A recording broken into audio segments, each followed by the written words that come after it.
It's Tuesday, June 25th. Do it. Oh, today we're talking about who owns the driving data, Tesla cyber recall, Gen Z's version of fact checking. Like, you're going to want to stick around for that one. I mean, we're not going to be able to do it justice in the short period of time we have. I think as I read this Business Insider article, I became more and more disturbed really quickly. I got some anecdotes. Me and our producer, head of production Nathan, this morning we're jamming. You're gonna find this one interesting. I feel. Okay. Like. So, okay. Yeah. I hope so. I hope so. Interesting. I hope that's the right word. Hey, want to let you know. Thank you to those who join us on the live stream. Listen to the podcast every day. If you didn't know, there is a live stream version and there is an audio only podcast version. You know how to get to those things these days. Just search ASOTU.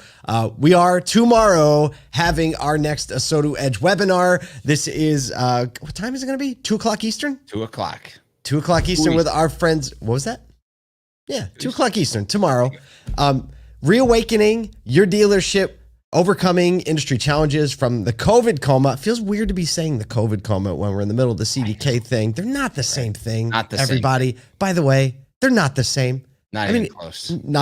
Definitely not even close, because here we are in the office.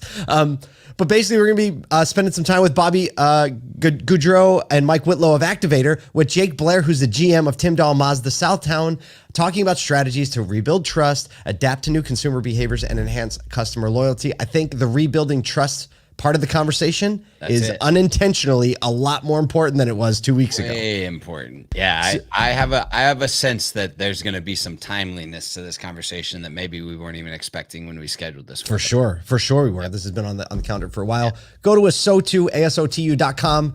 You can just register so you can join us. 20-30 minutes. Kyle and I will be there talking our way through the webinar. It'll be fast-paced, fun. You can ask questions. You'll learn a little something, and you'll go home with a smile on your face, or all of your money back.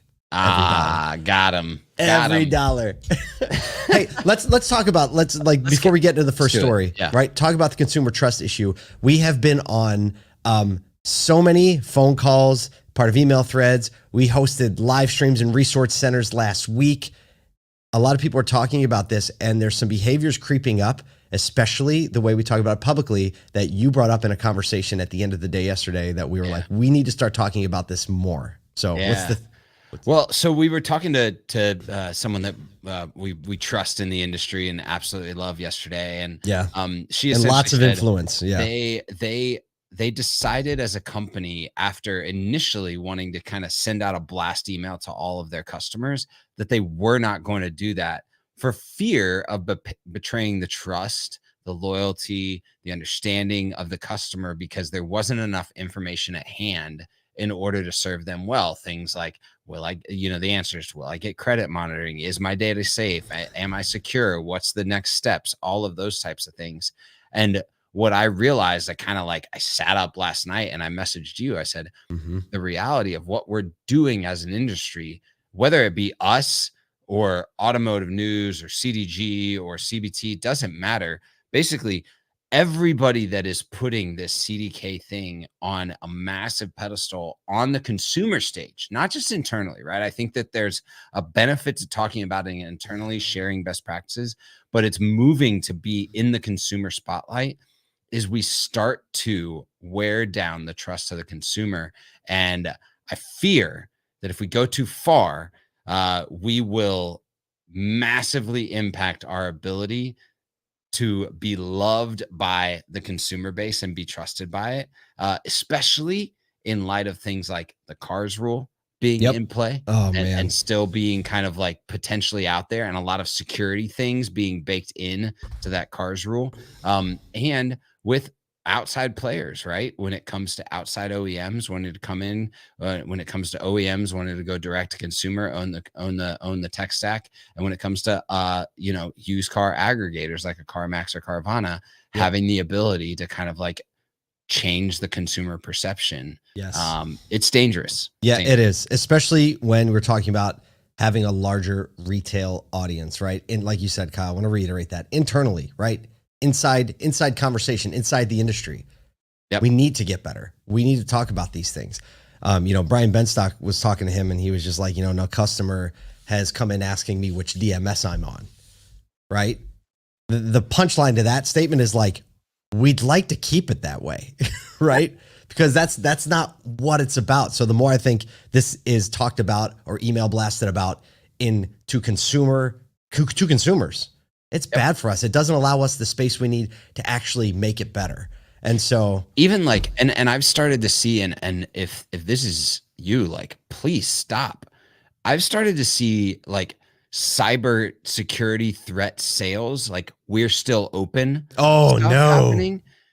Basically targeting the dealers that are potentially impacted by this. No. The infighting nature of that is nope. This is a dealers band together moment. It has to be. And it like, who knows? Yeah, that's bad. That's bad. And that's discouraging. So whether this is you or not, like you have 20 groups, you have circles of influence that you can internally communicate the trust level that we need to maintain with the consumer. And this is an all chips in, dealers band together moment that we just realized we needed to talk about. Yeah. And we were talking about this before the show.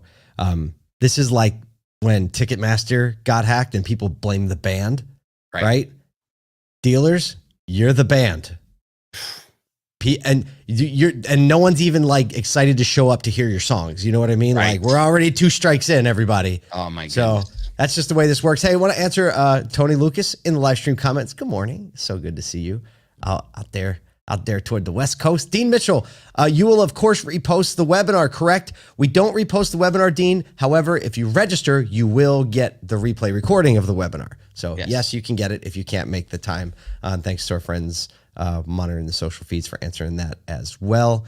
And let's get into other news. Let's do it. I know. Let's just talk about some news. Recent survey reveals that over 95%, this actually kind of goes what we were just talking about. Recent survey reveals that over 95% of American drivers want to own their own data that is generated by their vehicles, posing significant challenges for automakers, insurance companies, and data brokers. Basically, this survey by the car insurance savings app Jerry polled 1,300 adults who own or lease vehicles and drive at least once a week. 96% of respondents believe they should own the data generated from their cars, and 78% are uncomfortable with automakers collecting driver data. Ooh. Basically, these findings are challenging the manufacturer's plans for customized vehicle settings, personalized subscriptions offerings, smart R&D based driver data usage, insurance. We talked about that last week. GM basically has faced backlash for unknowingly selling consumer driving data to insurance companies, resulting in unexplained premium hikes.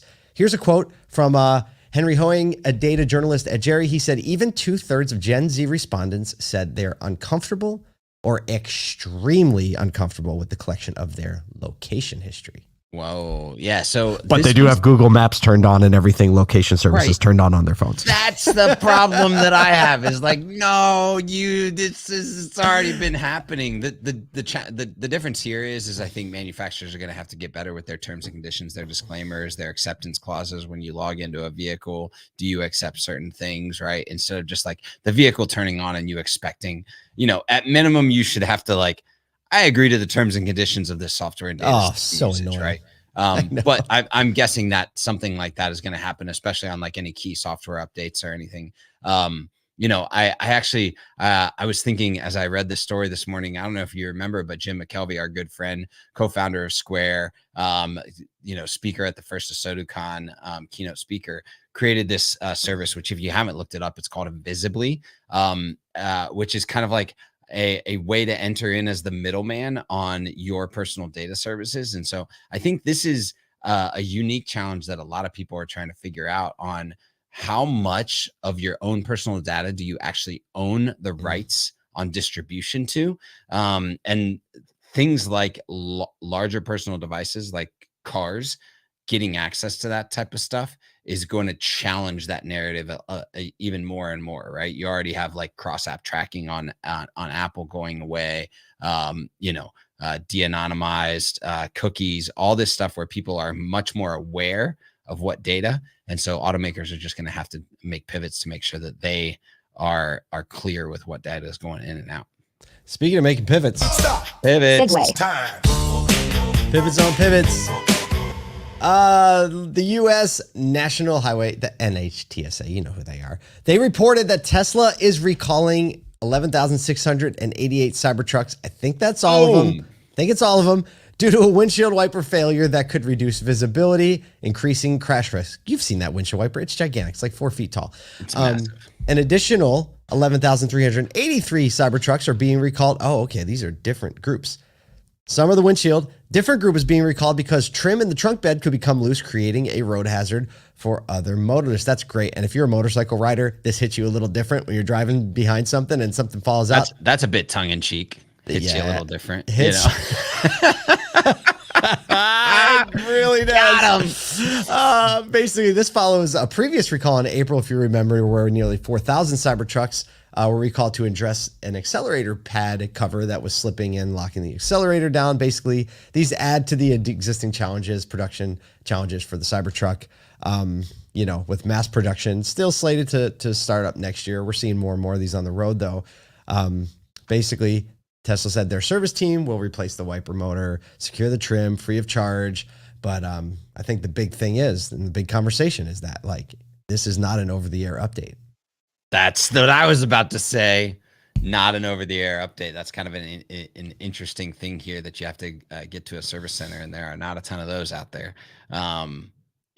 Hey, they're going to be fine. 11,000 of these out on the road. These people are the earliest adopters. They were expecting difficulties, challenges, errors in the first go around. So no doubt they'll fix it. But yeah, not all recalls can be fixed with the press of the button. No, I want to find the best segue in the world to this next story, but I can't. So I'm not going to. It. But boy, you need to click on the article in the show notes and read this. This is just the segue right here. and we'll start with, like, if you need another reason to lose sleep at night, check out this article from Business Insider. Google's research into Gen Z's online habits is revealing some surprising or not so surprising trends showing how America's youngest adults interact with digital content and navigate their digital environment. Researchers at Jigsaw, a Google subsidiary, found that Gen Z engages in information sensibility, relying on social cues over traditional fact-checking methods. Beth Goldberg, Jigsaw's head of research, says Gen Zers will have a favorite influencer or set of influencers who they essentially outsource their trust to. Thunk. I mean, unlike older generations, they often skip long articles, instead trusting influencers and comments. And I'm going to go ahead and throw this out there. This wasn't in the article. AI to determine the credibility or the short read of an article to basically not have boredom set in. Their digital behavior is largely influenced by the need to maintain socially relevant and avoid content that is emotionally upsetting or requires deep thought. Oh boy. Okay, when you dig into this, here's what you find. Yeah. It's not, so the way Gen Z, and this is so helpful, I think, to anyone who is marketing. Yeah. Right? Understanding that you're making content, you're trying to be intentional, you're doing all the things that maybe you're millennial or Gen X, or that's probably who's doing the marketing. I don't think we're going any past that. But you're making decisions based on that. The reality is there's scanning of headlines and skipping the article or the content, going right to the comments. So you get the headline and then you go to see what people are saying in the comments, right? Yep. Is it real people? Are they bots? They say actually Gen Z is good at knowing the difference between an AI generated thing and a human. They said they're really good, but they don't necessarily care that much. And there's like this graph in the article that talks about time pass mode. Like, and so you see like an X and Y axis on the one side, upper left, time pass mode. It is the biggest like circle of like where most people are saying they're spending their time based on this analysis and research. And then on the other side, like the opposite of that is like debate prep is what they have on the other side. Yeah. Like they're going to like facts, depth, right? Like, and they said Gen Z is willing to engage the drudgery of finding like a true kind of like narrative or formula, but only when they absolutely have to, things for like college applications and things like that. So super important to be aware of the way the mindset is working, because as your employees and it's your consumers that are coming up through this area, figuring out how to talk this way, how to communicate this way. Like, look, we could this is what I know is that with every successive generation, when it comes to technology, first that generation adopts it, and then it trickles up into other generations. This will not miss other generations. It'll just only take another year or two to really get there. Yeah. I mean, we could literally start an entire podcast on this one topic. That's probably, it would be dicey. Yeah. Well, we're going to save that one for when Kyle and I no longer have to make a living. There you go. we have this strategy. We're going to start a podcast in our old age, and it's going to be called Things We Can't Talk About. We're going to get Michael Cirillo, and he's going to come in on his walker with the tennis balls on it. Right. It's going to be so good. And we're just going to talk about the things you can't talk about. But either today, like, we have a lot of preparation to do. We have a lot of communication to do. We have a lot of people to serve, a lot of people to love. It doesn't matter how you process information. You can process more than cars real easy. Love people more than you love cars. Put that at the front. We're all going to be just fine.